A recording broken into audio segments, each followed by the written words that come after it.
Hello and welcome to Slow Sleep Stories. Today's story is America's Book of Secrets, the world's most mysterious military base. Following a curious observer as they quietly uncover the layered mysteries surrounding Area 51. Thanks. Before you get comfortable, take a moment to like the video and subscribe. Now, turn off the lights, get comfortable, and let's start this journey together tonight. The wind, soft and warm, moved across the Nevada desert like a quiet sigh, brushing its fingers through the brittle brush and swirling tiny, weightless grains of sand into the air. A single figure walked slowly along a dusty road, their boots leaving faint imprints behind soon to be erased by the breeze. They had arrived hours earlier, just after sundown, when the sun's last red-orange streaks had pulled their curtain across the hills and the shadows had grown long enough to touch one another. The desert didn't speak much, but when it did, it spoke in whispers. It creaked in old fences, sighed through mesquite, and murmured with distant aircraft, the kind no one ever saw clearly. The traveler was here for those whispers. Not to shout over them or interrogate them, but to listen. That was all, just listen. Area 51, as people called it, wasn't exactly on any welcome brochure. There was no red pin on tourist maps or smiling ranger with a plastic badge to greet curious wanderers. Just faded signs with firm words like no trespassing and use of deadly force authorized. Warm welcome. Huh? At least the locals didn't roll their eyes. They'd left their car miles back, parked beneath the shelter of a flat boulder that looked like it was holding up the sky. Now walking on foot, they could feel the desert's rhythm better. It hummed, low and slow, like a sleeping animal. And like any cautious guest, the traveler moved gently, not wanting to wake anything it wasn't time to meet. Each step toward the restricted zone felt less like movement and more like sinking into mystery, into possibility, into the stories people muttered over coffee at truck stops, about lights that moved against the wind, about humming that came from the ground, about planes that didn't make sense. Even the stars felt different here, brighter, closer, or maybe just more observant. One star blinked, and for a moment they wondered plane, satellite, UFO, or just a very polite star, acknowledging their presence. The gravel crunched underfoot in a rhythm that became oddly soothing. The breeze cooled the back of their neck, tugging at their collar. A long hill rolled up ahead, smooth and golden in the moonlight. They knew what lay beyond it, or rather, what didn't lay beyond it. Roads stopped here. Maps lied here. The world, in its official form, politely ignored what came next. They crested the rise, and there it was, not the base, not yet, just space. Endless, dry, flat space. Groom Lake, white and wide, like a forgotten salt flat. Quiet, still, and under surveillance. Always under surveillance. Somewhere out there were cameras, sensors, things buried beneath the dust that watched, without blinking. The observer offered a little wave, just in case. No harm in being polite, even with machines. They stood still and let the desert's silence wrap around them. It wasn't empty, not really. It was full of something. Like a library just before opening. Everything in place. Every story waiting. People had tried for years to learn the truth about this place, but the more questions asked, the thicker the silence grew, as if the desert itself was a keeper of promises. They'd read about the base in declassified documents, buried articles, interviews in basements, with eyes darting nervously toward closed doors. Everything pointed here, or, more accurately, just near here. Because no one really pointed at Area 51. You circled it, described it, whispered it, like a ghost you didn't want to startle. The observer reached down, scooping a handful of sand. It sifted through their fingers, pale and fine, like powdered secrets. The wind caught a few grains and carried them away, and with them, perhaps, a question or two. They had questions, sure, but more than that, they had curiosity. The kind that didn't demand answers, just company. They weren't here to break in, or film-proof, or broadcast anything to the world, just to see what it felt like to breathe near mystery, to stand close to a story too big to be told in one sitting. The wind picked up briefly, strong enough to rustle a discarded scrap of something, a broken corner of a metal sign. Its paint mostly peeled, its letters unreadable. The desert kept souvenirs. They pulled their coat tighter. The temperature dropped fast out here, like a goodnight kiss from the sun before it disappeared completely. The stars were more awake now. The Milky Way sprawled overhead like a spilled jar of sugar. A shooting star zipped by. "Make a wish," they murmured, though there was no one around to hear it. Their wish, maybe just this, to be still, to be allowed to feel the presence of what might never be fully explained. A soft hum touched the air. It wasn't clear where it came from. Not the wind, not an animal, something deeper, lower, like the earth humming to itself. It faded as soon as it arrived. They smiled. Sounded like the desert was in tune tonight. It was late now. The moon had slid behind thin clouds, leaving only the stars and that cool, dry breeze. They found a spot near a rocky outcrop and sat down, letting the sand mold gently around them. A perfect, natural cushion, though a bit gritty, nature's beanbag chair. They rested their hands on their knees and closed their eyes, and the desert did the rest. The air, the quiet, the endless openness, all of it began to pull at the edges of their thoughts, smoothing them out like waves over a shoreline. The mysteries could wait. The questions could wait. For now, it was just the land, the stars, and one quiet observer, listening. A flicker of light moved silently across the sky, too fast for a plane, too smooth for a shooting star. They opened their eyes just in time to catch the tail end before it vanished behind a dark ridge. They raised an eyebrow, then shrugged. One more secret in the stack. The desert held its breath, and so did they. They remained seated at the edge of Groom Lake, the silence like a soft blanket around their shoulders. In the dark, the boundaries of space felt different, less sharp, more like gently blending edges. Time didn't seem to move the way it did in cities or even small towns. Here, the hours stretched, curled, and hummed. Beneath them, Groom Lake sprawled like a dried-out sea, cracked and white in the moonlight. It looked harmless, but they knew better. They'd read about it. Satellites had taken pictures of the area, clear, detailed images, but somehow always just missed something, like trying to photograph a ghost that knew when to duck. Somewhere beneath that surface, or maybe tucked into the hills beyond it, lay the airstrips, hangars, and long, flat buildings of Area 51. But they weren't visible from here, not unless you had wings, or government clearance, or a jetpack with a really long warranty. And even if you did catch a glimpse of those buildings, it wouldn't help. People said they looked plain, concrete boxes, gray metal siding, like office parks with anxiety issues. But it wasn't the buildings themselves, it was what wasn't seen. The stories suggested that the real action, the real mystery lay beneath the ground. The observer stood slowly, brushing sand from their coat, their eyes scanning the horizon.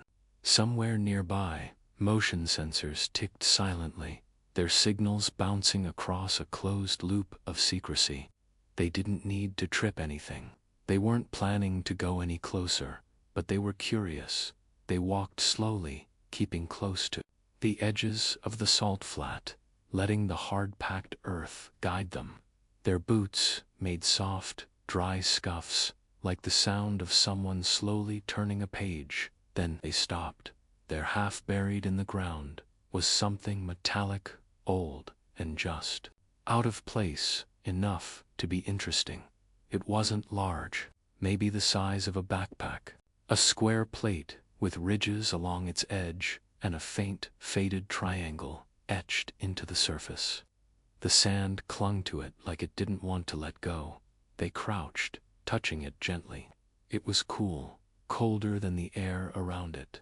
Probably some piece of old testing gear, or scrap from a long-forgotten project, or maybe a military lunch tray that got ambitious. Still, there was something odd about the design, like it had purpose beyond what it appeared. They chuckled softly, probably just a broken toaster, but their voice sounded small out here, as though the desert didn't appreciate jokes about its artifacts. Somewhere off in the distance, a coyote barked once, a short, dry sound, more statement than song. The observer stood up again and looked toward the low hills beyond the lake bed. That's where Groom Lake Airfield was. Somewhere past those ridges. Technically, they were already within the area where curious eyes were discouraged. But curiosity had a way of blurring boundaries, especially when the land itself didn't come with fences. During the Cold War, this was where the U-2 spy plane was tested, where black projects were born in secret, tested in silence, and flown like ghosts above foreign skies. Later, the SR-71, the F-117 Nighthawk, and maybe even more than that. Craft so strange and advanced that even birds flying by probably did. A double take. Some pilots had seen things up here, shapes in the sky that didn't belong, maneuvers that broke known rules of physics, but they weren't allowed to talk about them. Not because they saw aliens, necessarily, but because secrets here were layered like an onion made of steel and clearance levels. Still, rumors clung to the edges like burrs on a sock. People who worked here sometimes disappeared from the conversation. If they talked in code. If they joked carefully, like the desert was listening. And maybe it was. They looked back at the metal fragment one more time. It hadn't moved, of course, but it seemed ... aware. A strange thought, they knew, but not the strangest thing they'd thought since arriving. Somewhere out there, under the hills or buried deep below concrete bunkers, were rooms without windows and machines without names. Testing rigs, simulation pods, maybe even pieces of things that didn't come from here. They'd heard whispers about hangars that opened beneath the ground, about long tunnels connecting buildings that weren't listed on any blueprint, about symbols etched into walls that didn't match any known language. It could all be fantasy, but what wasn't fantasy was the feeling. This place made you feel small, watched, and weirdly ... welcome. Like a museum with invisible docents. The traveler turned slowly in a circle, taking it all in. The salt flats, the silent ridges, the massive, glittering stars, the cool night air. Their phone buzzed once in their pocket. A single alert, no service. Figures that there was something almost sacred about the quiet here. Like a cathedral made of sand and sky. You didn't want to speak too loudly.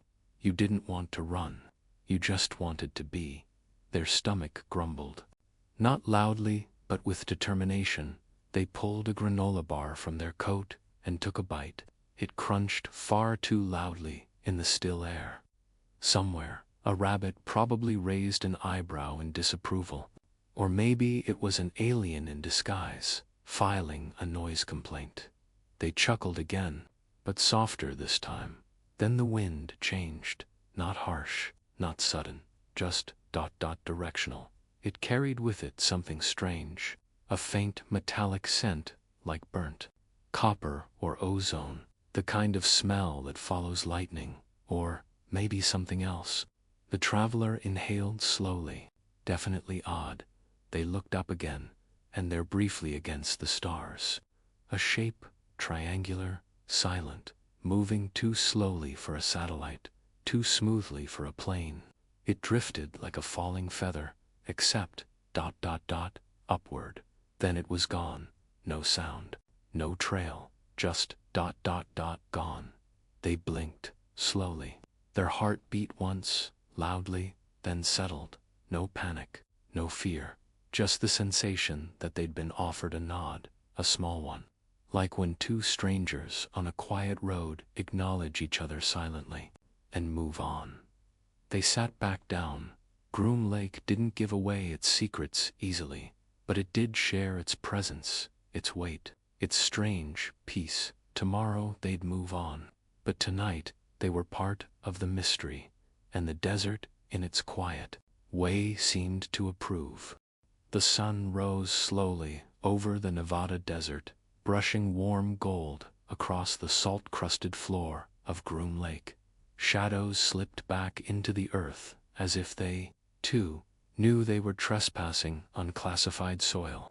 The traveler sat up from where they dozed off, bundled beneath a rough old blanket, their breaths slow, steady, and shaped by dreams that didn't quite make sense. Dreams of things gliding without wings, and long hallways humming beneath the ground. They blinked at the rising light, the air still cool, but less so now. The desert warmed quickly. It had no patience for the gentle pace of mornings.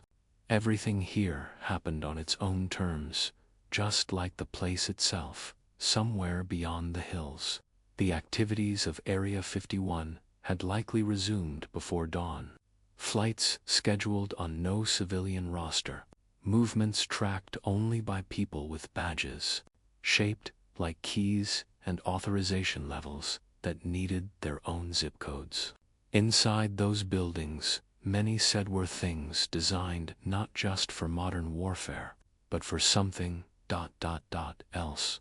They packed up their blanket, slipping it back into a worn canvas bag. As they walked eastward along the edge of the lake, the ground seemed to shift slightly underfoot. A patch of sand gave way to something firmer, metallic even, like a panel. But when they knelt to inspect it, it was gone. Just sand again. Heat and fatigue could do odd things to perception. Still, it reminded them of something Bob Lazar's story. He'd said he worked at a facility called S4, just south of Area 51 proper. According to him, this was where the real secrets were kept, not aircraft designed by Lockheed or Northrop, not prototypes that would eventually find their way into hangars and headlines. No. He'd spoken of gravity, propulsion, reactor systems not of this world, and of flying discs, 9 of them tucked away in curved hangars built into the mountainside. It sounded unbelievable. A little too cinematic. But what if even half of it were true? The traveler passed a low ridge. The wind whispered here, carving soft lines into the earth. Everything felt older, quieter, as if this land remembered things the rest of the world had tried to forget. They imagined the hangars, metal doors built into stone, marked only by faint outlines, maybe accessed by biometric scans, voice commands, or buttons labeled in languages no one could pronounce without practice and a PhD. Inside 9 crafts, arranged like secrets at attention, sleek, silent, smooth enough to cast no shadows. Lazar had described them as saucer-like, some identical, others slightly different, though they came from different manufacturers. A cosmic dealership with an unusual inventory. He'd claimed he worked on the propulsion system of one that it used. A reactor powered by element 115, a substance not yet stable in earthly laboratories, a material that, when refined, could bend gravity around the ship, allowing it to move without inertia, which, to be fair, would explain how some of the sightings over this very desert looked like someone playing pinball with the laws of physics. Of course, his story had problems: disputed credentials, colleagues who didn't remember him, degrees that didn't show up in any official records. It raised the question, was he part of the cover-up, or just caught inside it? Still, his description of S4 had an odd specificity, like he hadn't invented it, but remembered it. Remembered it clearly. The travelers stopped for a moment, letting the wind play with their scarf. They imagined what it must have felt like stepping inside a room built not for human use, feeling the curve of a ship's wall, and realizing the chair inside was too small for anyone over 5 feet tall, discovering that controls had no buttons, just touch-sensitive patches, or maybe panels that responded to thought. It was easy to get swept up in it, but then maybe that was the point. Distraction, disinformation, mix just enough truth with absurdity, and you create a fog that no one can see through. Still, Area 51 had a history of hiding aircraft so advanced they looked like science fiction. The U-2, when first flown in the 1950s, flew higher than any aircraft before it. Commercial pilots who saw it thought it was a UFO. The SR-71 Blackbird, sleek, sharp, impossibly fast, could outrun missiles. And the F-117, with its weird angular body, flew invisibly over battlefields while radar looked right through it. All these things began here, in the quiet, in the secrecy. So why not more? The traveler reached into their bag and pulled out a worn notebook. Inside were pages of note sketches of shapes they'd read about, timestamps of sightings, theories jotted down half asleep, fueled by late-night reading and too much coffee. They flipped to a page marked Gravity Propulsion. The sketch there was messy, more dream than diagram, but it made them smile.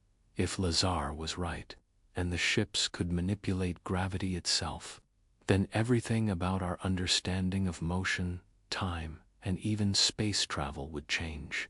Not just ships that could fly from coast to coast in seconds, but maybe ... ships that could go much, much farther.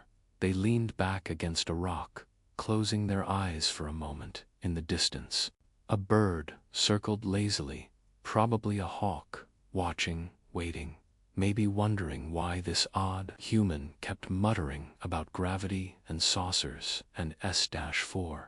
They smiled and whispered, "Don't worry, I'm just visiting." And in that moment, the desert answered with silence so complete, it felt like a secret being kept. By midday, the desert had traded its cool hush for heat, light, and the shimmer of mirages that danced just above the cracked earth. The travelers shaded their eyes with one hand and watched as waves of distortion rippled across the flat landscape. The illusion of water pulled at the senses, but they knew better. Out here, you had to trust your instincts, not your eyes. They found a spot beneath the shadow of a lone boulder, one of the few pieces of natural shelter that hadn't been moved, flattened, or absorbed by secret runways. It was here, in this little patch of shade, that the traveler opened their pack again and pulled out an old manila folder. Its edges curled with age. Inside were a dozen photocopied pages, blurry in places, each one related to a peculiar notion. Book of secrets, not the kind from fairy tales, not dusty, leather-bound, and guarded by a dragon in glasses. This one was rumored to be kept under lock and biometric key, passed from president to president, perhaps housed in a secure location beneath Washington, D.C., or, some suggested, somewhere far more remote, like Area 51. The idea was simple and unsettling. What if the government, or parts of it, maintained a master record of all things hidden. UFO crashes, alien contact, advanced propulsion, even secret treaties with off-world civilizations, everything too big, too strange, or too dangerous to share with the public. The traveler flipped through the pages, each one a breadcrumb in a conspiracy long fed by silence. Notes about deep black budgets, a sketchy reference to something called Majestic 12, and lists of numbered locations believed to store extraterrestrial artifacts.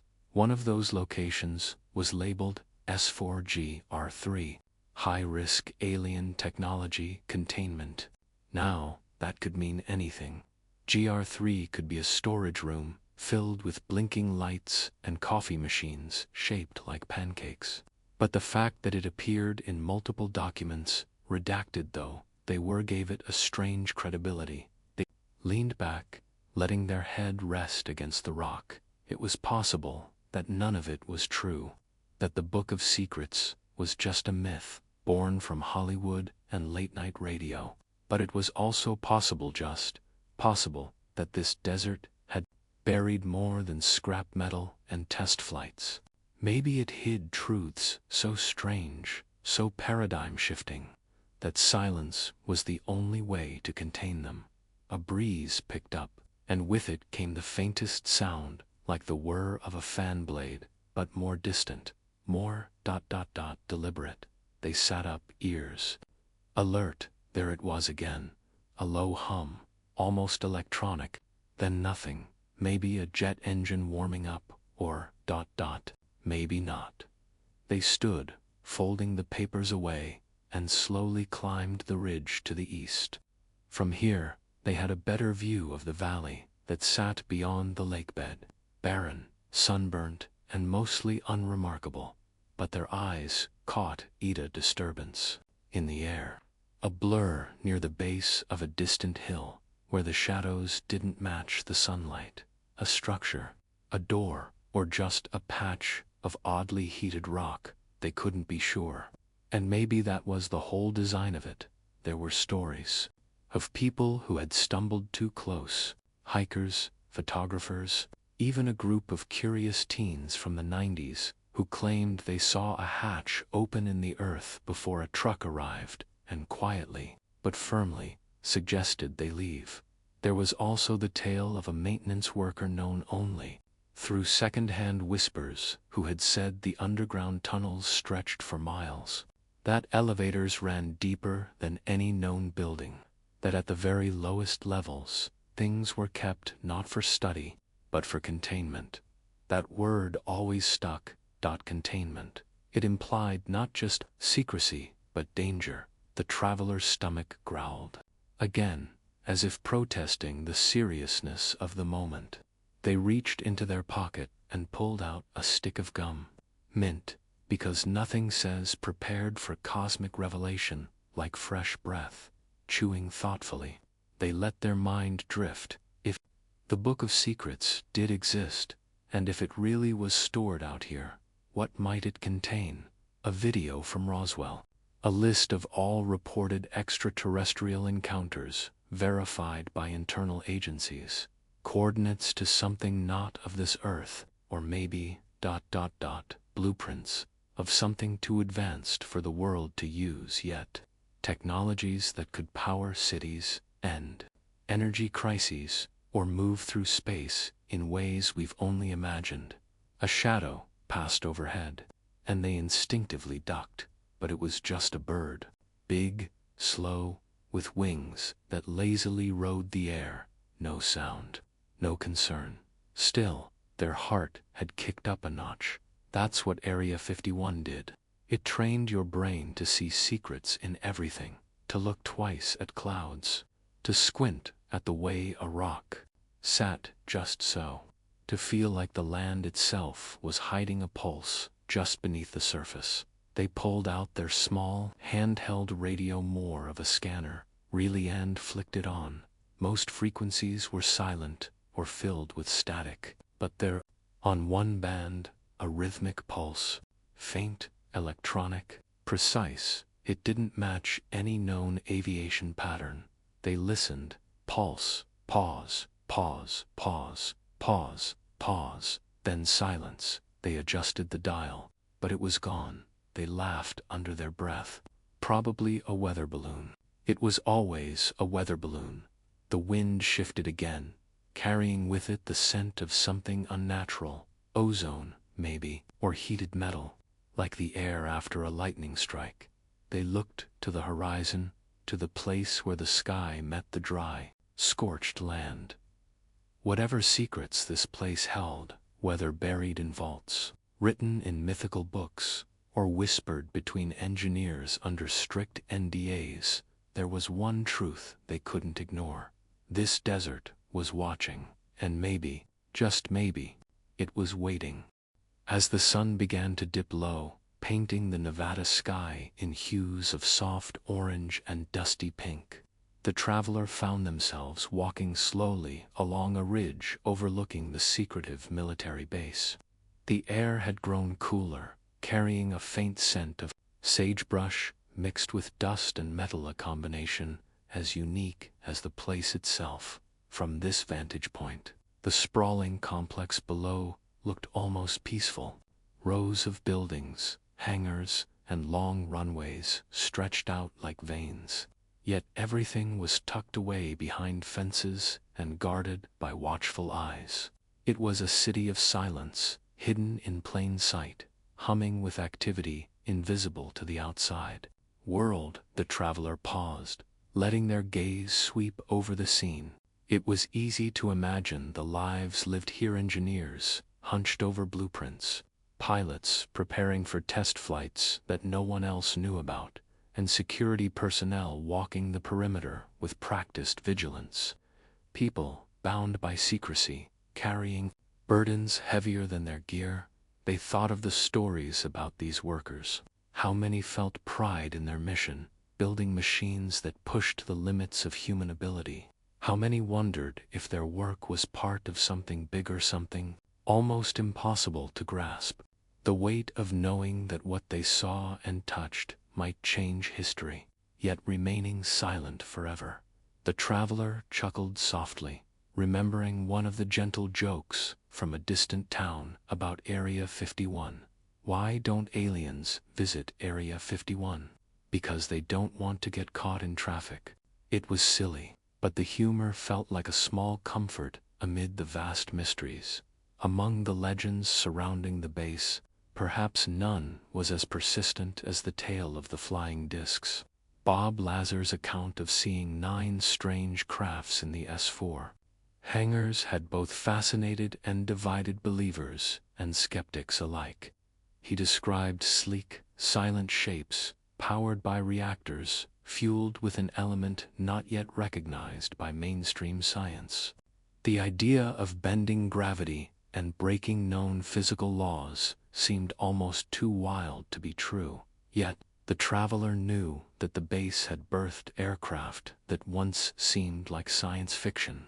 The U-2 spy plane soaring higher than anything before it, the SR-71 Blackbird that raced the wind, and the F-117 stealth fighter that seemed to disappear on radar. If those planes had their origins here, what else might be hidden, waiting to be revealed? The desert air shifted again, carrying with it a faint, electrical hum, barely audible but unmistakable. The traveler tilted their head, listening intently. Was it just the wind through the dry scrub, or some unseen machinery stirring to life? In the gathering twilight, they reached into their pocket and pulled out a small, folded piece of paper, an old diagram, crudely drawn, showing the layout of underground tunnels beneath the base. Rumors spoke of vast subterranean networks, places where secrets were not just stored, but protected, sometimes with a level of security bordering on paranoia.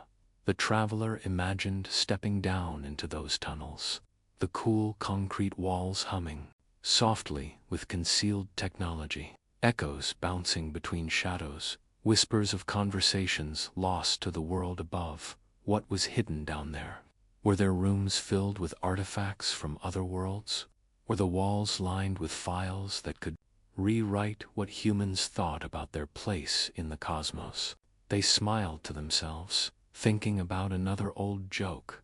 If the government's hiding aliens, does that mean they finally got tired of us asking for extraterrestrial Wi-Fi?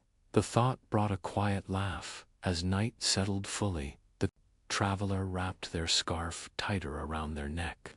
The stars began to prick the sky, distant and twinkling. Somewhere deep in the base, lights blinked rhythmically, an unspoken language of secrecy. They took one last look at the scene before them, the silent sentinel of secrets, and whispered softly, "Maybe one day the truth will slip out." But, for now, the mystery remained, folded neatly beneath layers of sand, steel, and silence. The night deepened, and the desert seemed to settle into a quiet rhythm. The traveler moved away from the ridge, their footsteps soft against the gravel, and headed toward a small outcrop that offered a bit more shelter. Here, under a blanket of stars, the vastness of the sky felt endless, and the silence pressed gently against their ears. They settled down, taking a slow, deep breath and letting the cool night air fill their lungs. The stars twinkled above, each one a tiny pinprick of light in the dark canvas, reminding them of how small we all are beneath the universe's grand design. Thoughts drifted to the whispers about the Book of Secrets once more. Some said it was a physical book, locked away in a vault, holding the most sensitive information of the United States. Others believed it was a metaphor, a code name for the classified knowledge tucked inside, classified minds and encrypted files. Whatever form it took, it was clear that this book, or knowledge, was meant to be kept from public eyes, not because people couldn't handle the truth, but because the truth itself might change. How humanity saw itself and the world it lived in. There was a strange comfort in that secrecy, like a parent telling a child, "Not everything is ready for you yet." A delicate balance between protection and curiosity. The traveler's fingers traced a circle in the dust, absently sketching patterns. The desert's quiet was punctuated only by the distant call of an owl and the occasional rustle of a nocturnal critter. Somewhere far off, a coyote's howl echoed a lonely song for a lonely land. The mind wandered to physicist Bob Lazar again, a figure who stirred both fascination and controversy. He claimed to have worked in a hidden section called S4, just south of the main base, where 9 unidentified flying discs were kept under close watch. His descriptions of the craft's propulsion systems using a mysterious element called Element 115 broke the boundaries of known science. Skeptics dismissed his stories as fantasy, while believers saw him as a whistleblower, risking everything to reveal hidden truths. The traveler wondered how it must feel, knowing something so incredible, yet being met with disbelief. They smiled softly, recalling a joke about Lazar's work. Why don't alien spacecraft ever get speeding tickets? Because they don't use speed limits. It was light-hearted, but spoke to the awe people felt when imagining such technology. In the distance, a soft light flickered, perhaps a security vehicle making its rounds. The traveler watched, heart steady but alert. These machines and personnel were part of a vast puzzle, pieces of a game played in shadows. There were rumors, too, of secret experiments and meetings involving top government officials, military leaders, and even scientists from other countries. Conferences behind closed doors, where the very fabric of reality might have been discussed. Alien life, advanced propulsion, and technologies far beyond modern understanding. The traveler's gaze returned to the sky, where a shooting star traced a fleeting arc. They made a silent wish for knowledge, for peace, for understanding, and for now. The desert held its secrets close. The cool night air wrapped around the traveler like a soft blanket. And as the stars wheeled overhead, they felt a calm certainty. Some mysteries were meant to be uncovered slowly, gently, when the time was right. For tonight, they would rest beneath the endless sky, cradled by the quiet hum of the world's most mysterious military base. The desert night whispered softly, a gentle companion as the traveler rested beneath the vast, star-speckled sky. The faint glow of distant lights from the secretive base painted subtle shadows on the sand, like fireflies caught in a jar. The air was cool, carrying a hint of sage and earth, wrapping around the traveler in a soothing embrace. Their mind wandered to the mystery of oversight, or rather, the lack of it. It was said that even Congress itself had limited knowledge about what truly went on inside Area 51. The traveler imagined a vast labyrinth of classified documents and sealed doors, so heavily guarded that only a select few could peer beyond them.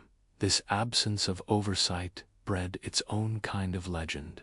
How many officials, with the best intentions, found their questions met with silence? How many were told, politely but firmly, that some secrets were not theirs to know? The traveler thought about the weight of such secrecy, a government keeping its own citizens in the dark, all in the name of national security. They pictured the corridors of power, where decisions were made far away from the desert heat, and the blinking radar towers, the delicate dance between protecting a nation and hiding truths from it. It was a paradox, wrapped in layers of trust and suspicion. The traveler smiled softly, thinking of a light-hearted joke shared by a pilot once. If Congress can't find out, do you think Area 51 has a secret lost and found for their questions? It was a simple jest, but it hinted at the very real mystery of who truly controlled the flow of information. Then there was the tale of Roswell, the infamous crash that had sparked decades of speculation. The traveler pictured the night sky over New Mexico, dotted with debris that might have come from beyond the stars. Pieces of a puzzle, scattered across the desert floor, soon swept up and hidden away, perhaps destined for Area 51. What was it about those fragments that fascinated so many? Were they truly alien in origin, or advanced human technology disguised in the night? The traveler imagined a room deep inside the base, illuminated by harsh fluorescent light, where experts studied materials that defied explanation. They chuckled softly, recalling an old joke about Roswell.